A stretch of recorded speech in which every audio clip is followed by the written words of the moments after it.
السلام عليكم ورحمة الله وبركاته. اللهم صل وسلم وبارك على سيدنا محمد وعلى آله وصحبه وسلم.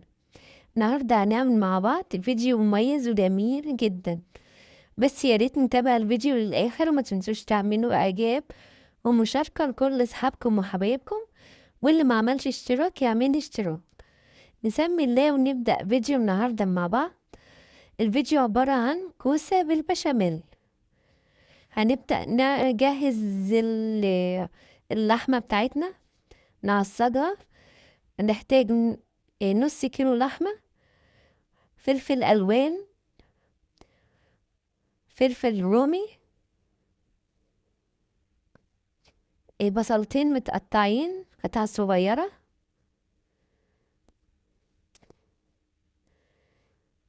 طماطمتين مبشورين، والتوابل بتاعتنا طبعا. هنحط نقطة زيت، شوية زيت صغيرين كده، قيمة معلقتين زيت، وننزل عليهم باللحمة بتاعتنا، نديها صدمة كده في الزيت.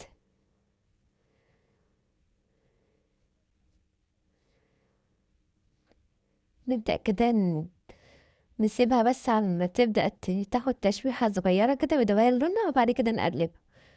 بدأت اللون يتغير، أقلب فيها بقى وأعملها كويس بحيث تتعمل من بعضها كده، وأشوح فيها.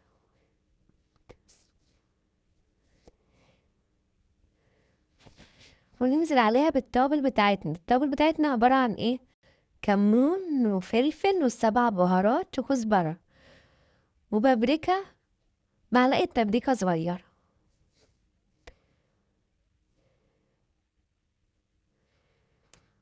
نشوح بقى فيها جامد. التوابل طبعا ودت اللحمة ريحتها في حتة تانية، خلت ريحة اللحمة ونكهتها جميلة بجد.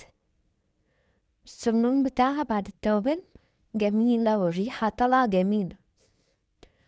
ننزل عليها بقى بالبصلتين بتوعنا المتقطعين، ونشوحهم بقى جامد كده بالبصل. اللحمة طبعا بتحب البصل كتير، أنا عاملة بصلتين وسط متقطعين قطع صغيرة. شوح بقى فيها جامد، وانزل عليهم بعصير الطماطم، الطماطمتين اللي أنا بشربهم دول انزل عليهم بيها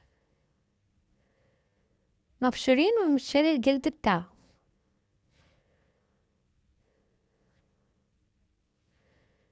الطماطم طبعا بتسكرها وتخليها جميلة، وتخلي طعم اللحمة حلو، واللون بتاعها بيبقى جميل كمان.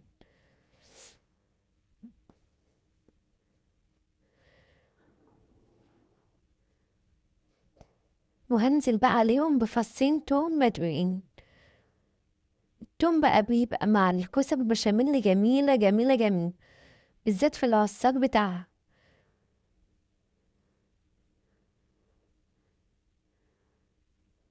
اشوحهم بقى جامد، واعصج اللحمة جامد.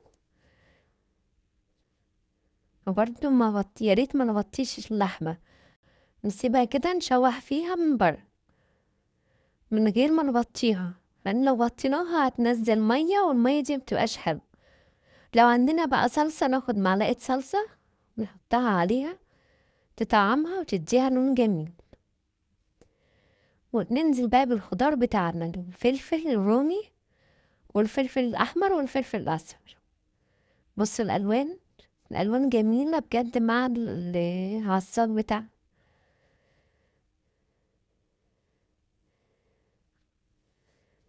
أقلب بقى جامد فيهم كده. أنا بحط الفلفل ده آخر حاجة خالص، يعني لما بيبقى خلاص قربت خلاص هطفي عليه، لأن الفلفل لو حطيتيه في الأول بيتهري ويبقى طري خالص، لكن كده ما بيبقى في الآخر بيبقى جميل وبيقرش معاكي كده ومسكر. أبدأ بقى أجهز الكوسة. أنا كنت فصلت الكوسة وقطعتها شرايح، وعملت طماطمتين بشرتهم وقطعت قرنين فلفل أخضر وبصلاية وفصين توم وتوابل كمون والسبع بهارات وفلفل وكزبرة ومعلقة ملح. أبدأ بقى أجهز الكوسة وأظبطها. هعمل فيها إيه؟ في حلة هجيب معلقة زيت وأنزل عليها بالكوسة عشان أشوح الكوسة فيها. الخطوة دي هي اللي بتخلي الكوسة جميلة بجد، خطوة التشويح بتاع الكوسة ده، وإن أنا أتبلها بقى بالبهارات والخضار بتاعها. أشوح بقى الكوسة كده براحتي بالراحة.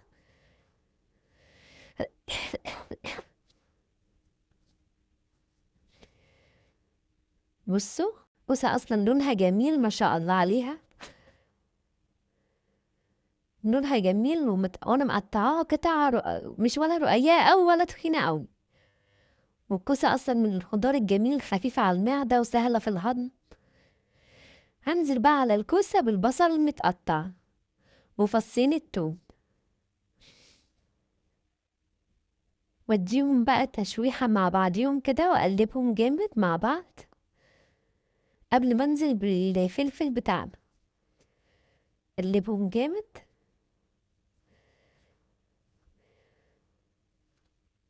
انزل بقى بالفلفل عليهم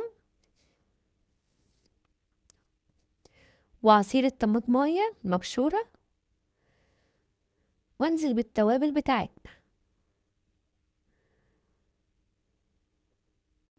كل الحاجات دي بقى هتطعمها وتخليها جميلة، هتخلي الكوسة بجد هي أصلا من غير حاجة الشكل جميل والريحة أجمل والطعم بجد هيبقى جميل إن شاء الله. بعدين الكوسة من الحاجات الجميلة المغذية اللي فيها فيتامين A و C، لازم نهتم بيها وبأكل ولادنا، لازم ندخلها في أكل ولادنا على طول.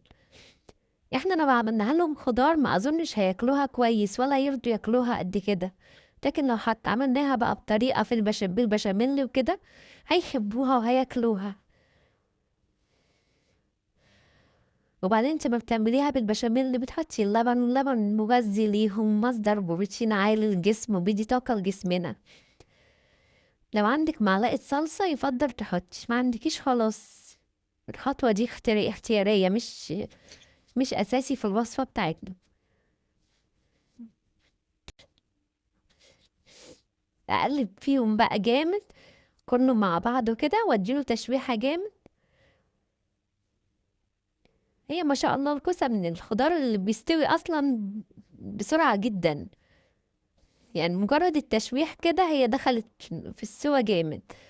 أركنها بقى وأعمل البشاميل بتاعنا.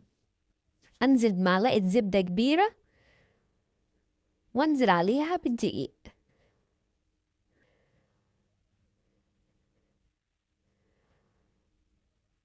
هنزل ب5 معالق دقيق تقريبا، لأن أنا بعمل كمية بشاميل صغيرة.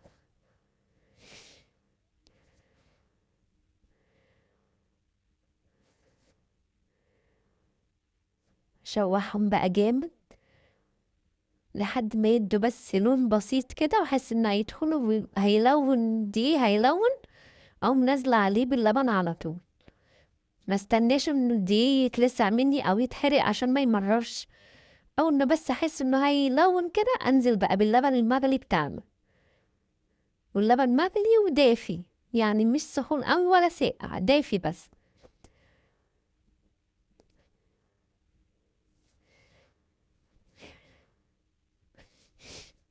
أنزل بقى باللبن وتنيني أقلب فيه جامد جامد بحيث الحقه مية. هو كده كده طبيعي أول ما ينزل اللبن عليه تحس إنه بدأ شبه هيكلكع، انتي بتلحقيه تضربيه جامد بالمضرب بيقوم عامل فاكك الكلكعة دي على طول ويبقى جميل. بصوا في ثواني أول ما تضربي ضربتين تلاتة كده بيفك على طول كله. بصوا ما شاء الله. بص أنا بضرب جامد بحس عشان يتفك كل أي كلكعة فيه وتبقى جميل. هنزل بباقي اللبن بقى بتاعي. السلم بتاعه كريمي وجميل ازاي. اهم خطوة في البشاميل ده انك تضربي فيه جامد عشان ما يكلكعش. وانزل بباقي كمية اللبن، اضرب فيها جامد. البشاميل ده انا عاوزاه تقيل شوية، بتاع الكوسة بيبقى تقيل شوية.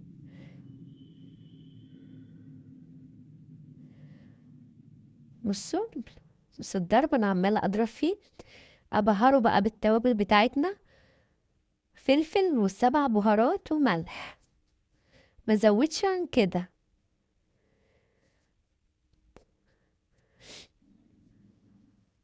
واقلب جامد بعد ما احط التوابل، بحيث ما اخليش اي توابل مكلكعه فيه ولا حاجه، عشان ما تديش طعم مش حلو.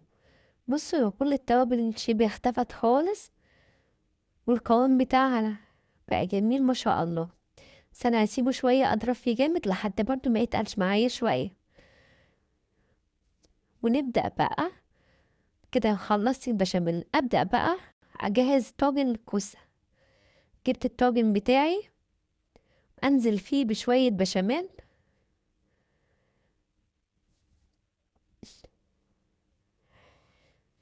البشاميل ده عشان الكوسة ما تبقاش تحت تنشف مننا، البشاميل اللي بيخليها تبقى طرية، ما تنشفش خالص مننا. انزل بنص الكمية، السوائل اللي فيها دي عادي ما ترميهاش، خليها جميلة وتبقى في الأكل طرية وجميل. نزلت بنص الكمية، بص الألوان بتاعتها جميلة ازاي، والكوسة شكلها جميل، هي مستوية 3/4 سوا. انزل بقى باللحمة المعصجة اللي أنا معصباها معاكم دلوقتي، أفردها في الطاجن ووزعها على الطاجن كله بحيث يبقى كله متساوي. الألوان، الفلفل الألوان والفلفل الرومي مدي شكل جميل بجد، والطاجن بجد شكله جميل ويفتح النفس. أتمنى تجربوه إن شاء الله يعجبكم.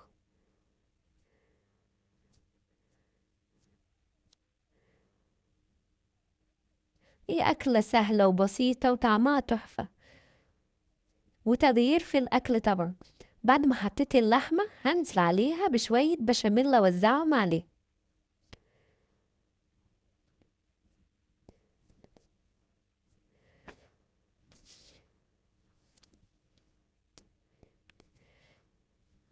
بعد ما وزعتهم أنزل بباقي البشاميل، باقي الكوسة بتاعتنا، أسف، أنزل بباقي الكوسة أوزعها عليها.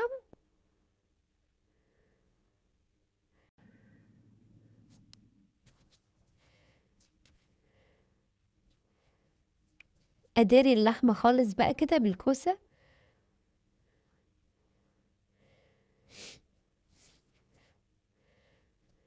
وأسويها كويس. وبعد ما أسويها أنزل بقى عليها بالبشاميل بتاعنا، أغطيها كلها بقى بالبشاميل. بس أنا بساوي فيها وأظبطها عشان لما أجي أنزل بالبشاميل تبقى كلها ما شاء الله متساوية.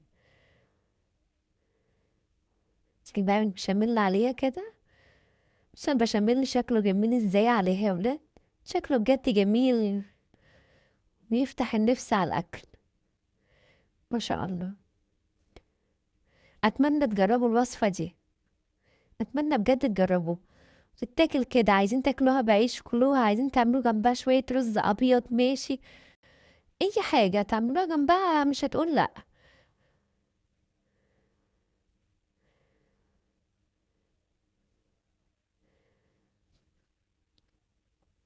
غطيتها بقى كده بالبشاميل كلها.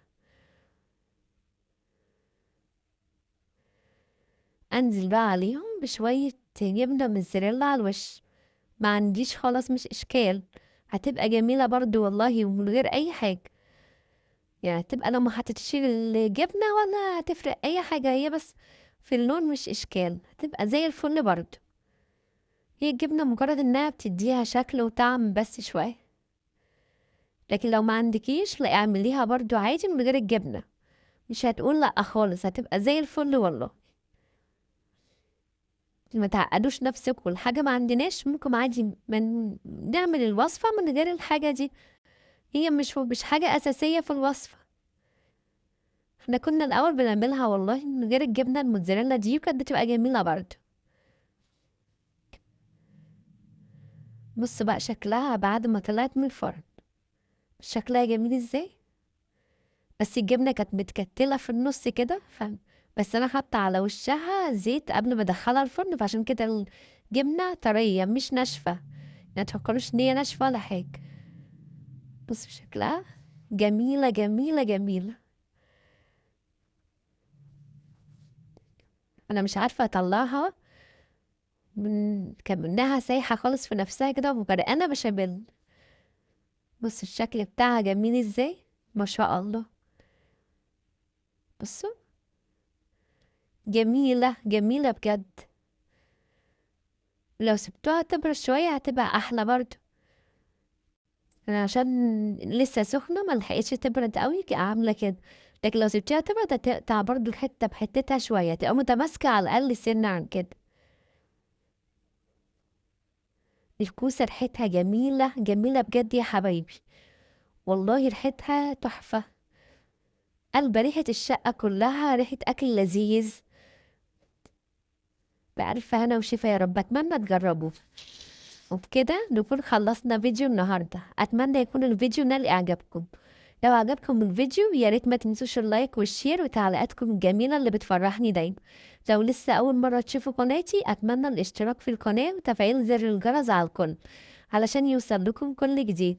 استنونا إن شاء الله في وصفات تانية كتيرة سهلة ومميزة. دمتم بخير وبحفظ من الرحمن. السلام عليكم ورحمة الله وبركاته.